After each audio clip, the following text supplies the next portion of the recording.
গিন্নি, আজকে শুধুই এই পদ? আর কিছু করনি বুঝি? আজকে এত কম রান্না করেছো কেন গিন্নি? আরো কত পদ চাই তোমার? রোজ তো এত কিছুই রান্না হয়। আজ তুমি কোন দিক দিয়ে কম রান্না দেখছো শুনি? অন্য দিন আর আজকে এক হলো? আজ তো রবিবার, ছুটির দিন। আজকের দিনেই তো দুপুরবেলায় জমিয়ে আয়েশ করে খেতে পারি। তোমাকে বলেছিলাম না গিন্নি, চিংড়ির মালাইকারি বানাতে? তা আজকেই তো বানাতে পারতে। তোমার কথা শুনে আমার কিন্তু মাথায় আগুন উঠে যাচ্ছে। তোমার খাওয়ার যোগান দিতে দিতে আমি ঠিক পাগল হয়ে যাব একদিন। রোজ তেনার 4-5 পদ না পেলে হয় না, রবিবারে তার আরো বেশি পদ চাই। শখ কত! শুধু খাওয়া আর খাওয়া। আচ্ছা গিন্নি, আচ্ছা, তুমি রেগে যাচ্ছ কেন? ঠিক আছে, ঠিক আছে, তোমাকে এখন আর কোনো রান্না করতে হবে না। বরং তুমি আমাকে 4 হাতা ভাত দাও আরো, না হলে যে পেটই ভরবে না আমার গিন্নি। আরো খাও তুমি, আরো খাও। আমার জন্য দুটো ভাত সরিয়ে রেখেছিলাম, সেটাও খাও। পারলে গোটা পাড়া শুদ্ধ লোকের খাবার খেয়ে নাও, তাও তোমার মন পেট কিছুই ভরবে না। ওরে বাবারে, ও গিন্নি, তুমি তো মনে হয় খুব ক্ষেপে গেছো। আচ্ছা আচ্ছা, ঠিক আছে, এই 4 হাতার বদলে বরং 2 হাতা ভাতই দাও, কেমন? অসম্ভব, তোমার সাথে এক ছাদের তলায় থাকা যাবে না। আমি আজই বাপের বাড়ি চলে যাব। আমি না থাকলে তখন বুঝবে ঠেলা। ও গিন্নি, গিন্নি, রেগে যাচ্ছ কেন? কোথায় যাচ্ছ তুমি? গিন্নি গো, যেও না গো। আমি কি আর অমন বেশি খাই বলো? আচ্ছা, আমি আজকে না হয় একটু কম খেয়েই থাকবো।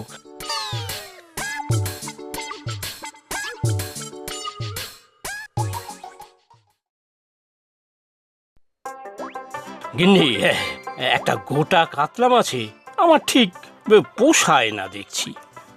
কাল থেকে আমার জন্য 2টো করে মাছ নিয়ে আসবো, বুঝলে?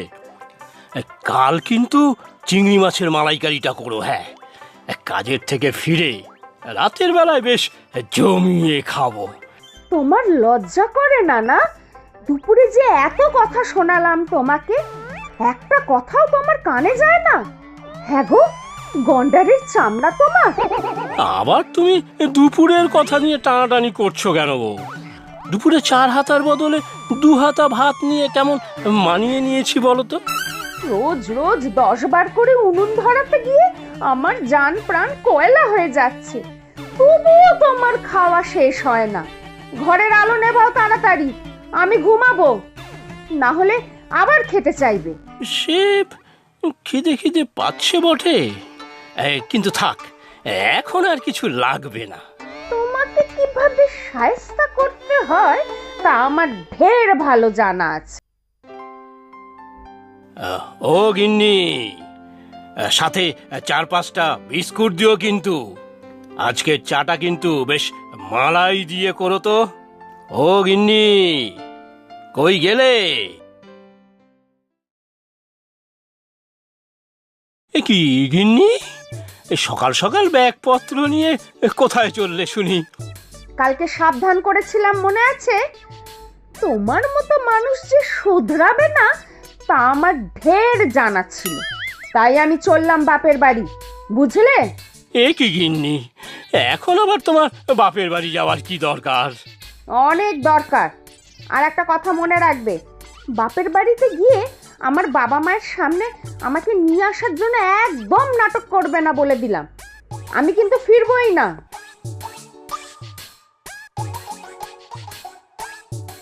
যা বাবা, আমি একটু বেশি খাই, তার জন্য আবার বাপের বাড়ি চলে যাওয়ার কি আছে কে জানে? তার মানে আজ থেকে নিজের হাত পুড়িয়ে রান্না করে খেতে হবে? ধুর ধুর। কি বলরাম দা, আজ তোমার পঞ্চব্যঞ্জন কোথায়? আর পঞ্চব্যঞ্জন সে আর কপালে জুটবে না গো ভায়া।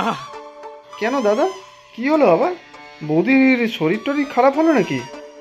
আর শরীর বৌদি, তোমার বৌদি রাগ করে বাড়ি ছেড়ে বাপের বাড়ি চলে গেছে। আমার জন্য রোজ রোজ এত খাবার সে বানাতে পারবে না। তাহলে দাদা সারাদিন না খেয়ে আছো নিশ্চয়ই? তা রান্না হলো না আর? রান্নার হলো কোথায়, হাতটাই পুড়ল।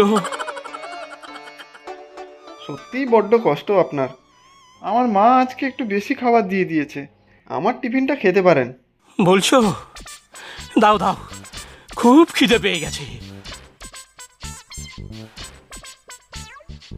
বাহ, ভারী সুস্বাদু।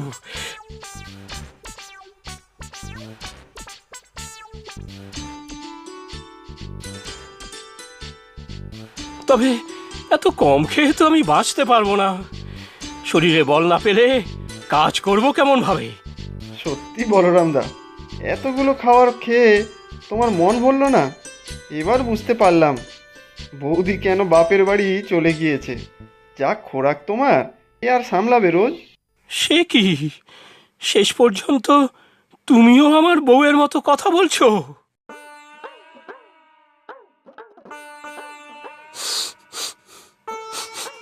পোড়া পোড়া গন্ধ কোথা থেকে আসছে? এই রে যা, ভাত তরকারি সব পুড়ে গেল মনে হয়।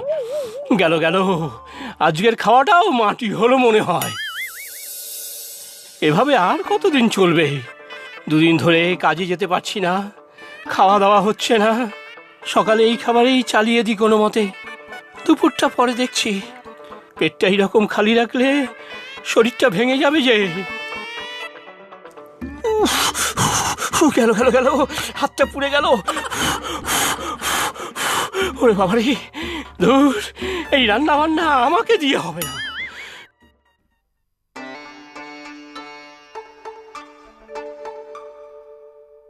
ভোলা ময়রা, খান পাচে আরো লুচি দাও তো।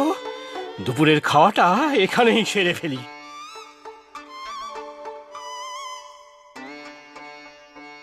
এ কি বলরামদা, 3-4 দিন অফিসে এলে না, এদিকে আবার মিষ্টি দোকানে দাঁড়িয়ে দাঁড়িয়ে কচুরি খাচ্ছ কেন? বৌদি এখনো আসেনি বুঝি? তোমার বৌদির আর দরকার নেই বুঝলে, এই বেশ আছি।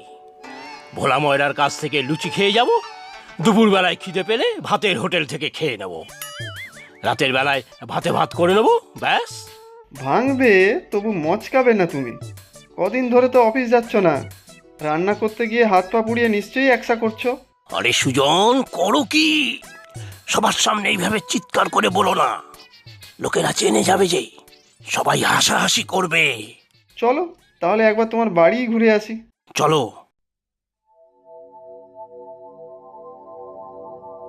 ঘরদোরের কি অবস্থা করেছে গো বলরামদা, পোড়া পোড়া গন্ধ বেরোচ্ছে মনে হয়। আর বলো না ভায়া, রান্না করতে করতে চোখটা লেগে গিয়েছিল। ঘরে শুয়ে পড়েছিলাম, গিয়ে দেখি সব পুড়ে ছাই। যাও তাহলে বৌদির কাছে যাও, ক্ষমা চাও, গিয়ে ফিরিয়ে আনো। না না, এই বলরাম কখনো কারো কাছে মাথা নত করে না। দরকার হলে বাড়িতে নতুন বউ আনবো, তবু ক্ষমা চাইবো না। হ্যাঁ, তাহলে আমি কি যাব বৌদির কাছে তোমার হয়ে ক্ষমা চাইবো, যদি ফিরে আসে? যেতে বলবো? আহা, গিন্নির হাতের রান্না, অসাধারণ। নতুন বউয়ের আনার কথাটা সুজনকে রসিয়ে রসিয়ে বললে গিন্নির কানে ঠিক পৌঁছে যাবে। কি হলো বলরামদা, এত কি ভাবছো? যাব আমি একবার। সে বে তুমি গেলে যাও, আমি যাব না গিন্নিকে আনতে। আমি নতুন মেয়ের খোঁজ করতে বের হব আজ। আমি ভালো মেয়ে পেলেই আবার বিয়ে করব আমি, ব্যাস। কি এত বড় সাহস! এই বয়সে বিয়ে করার শখ জেগেছে বুঝি তার? আমি যে রাগ করে বাপের বাড়ি বসে আছি, সে ব্যাপারে তার কোনো হুঁশ নেই। তবে আর বলছি কি বৌদি, আজই তো বলরামদা মেয়ের খোঁজে বেরোলো। বললো তো মেয়ে পেলেই সোজা ছাদনাতলায় নিয়ে গিয়ে বিয়ে সেরে বাড়ি ফিরবে। হ্যাঁ, বলো কি? বলি নতুন বউ কি ওই পেটুকে রোজ খাওয়া দাওয়ার জোগান দিতে পারবে নাকি? আমি সামলাতে পারতাম না, এরা তো না খেয়ে মরবে দেখছি। অত শত জানি না বৌদি, বলরামদাকে দেখে যা মনে হলো শীঘ্রই বিয়েটা সেরে ফেলবে। বাইরে বাইরে আর কত খাবে বলো?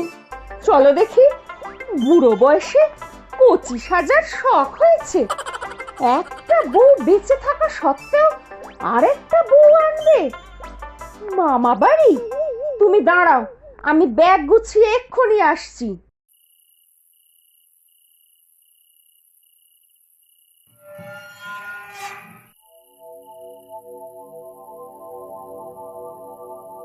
এই তো এই তো গেটের আওয়াজ হয়েছে, গিন্নি এসে গেছে মনে হচ্ছে।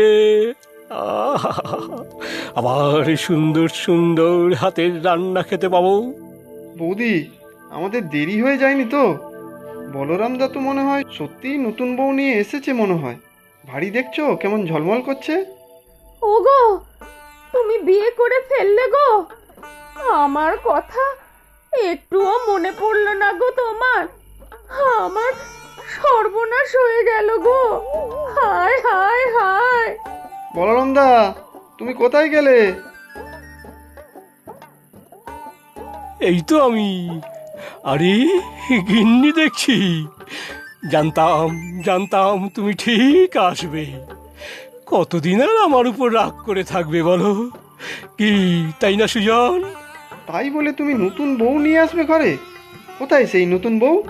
ওগো, নতুন বউ কি তোমার জন্য এত রান্না বান্না করতে পারবে?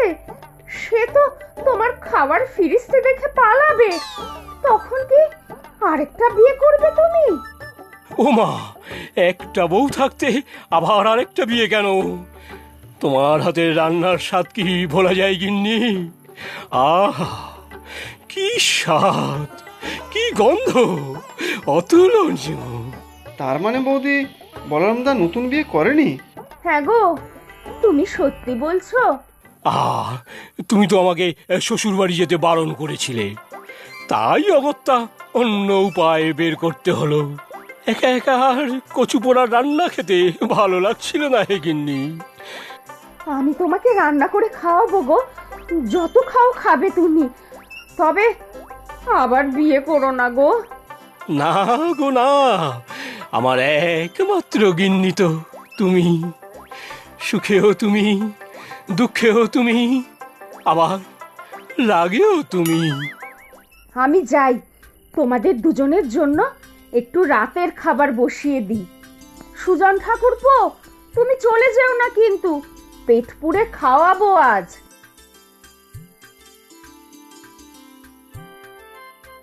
হ্যাঁ, সেই ভালো, কতদিন পর শান্তিতে খাবো গিন্নির হাতের রান্না।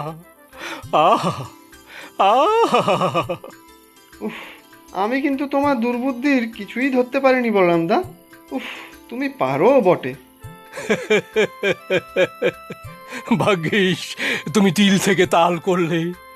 আমি বলেছিলাম বিয়ের জন্য মেয়ে খুঁজতে যাচ্ছি, আর তুমি বললে আমি একেবারে বিয়েই করে ফেলেছি। তবে হ্যাঁ, মেয়ে খুঁজবো, কিন্তু তোমার জন্য। আহা, আমার আবার বিয়ে কেন? বুঝতে পারলে না হে? তোমার বিয়েতে কবজি ডুবিয়ে মাংস খাবো তো, তার জন্য, বুঝলে? প্রচুর সঠিক উত্তরদাতাদের মধ্যে থেকে আমরা বেছে নিয়েছি 10 জনের নাম। গল্পের নাম গরম রসগোল্লা। নামগুলি হলো শ্রাবন্তী বেরা, রাখালপুর, পশ্চিমবঙ্গ থেকে; রেশমি দাস, ত্রিপুরা থেকে; আরমিন আহমেদ, ঢাকা, বাংলাদেশ থেকে; তৃষা মালিক, হাওড়া, পশ্চিমবঙ্গ থেকে; মিঠুন বাদুরিয়া, পশ্চিমবঙ্গ থেকে; সুমাইয়া, ঢাকা, বাংলাদেশ থেকে; মদন সাহা, কোচবিহার, পশ্চিমবঙ্গ থেকে; অমিত জানা, লাতুর, মহারাষ্ট্র থেকে; ফারিয়া, ঝিনাইদহ, বাংলাদেশ থেকে; শুভদীপ মৈনান, গোবিন্দপুর, পশ্চিমবঙ্গ থেকে। আজকের প্রশ্ন: বলরাম কেন সুজনকে বিয়ে করতে বলেছিল? তোমরা প্রশ্নের উত্তরের সাথে নিজের নাম আর কোথায় থাকো সেটাও লিখে জানাবে কিন্তু।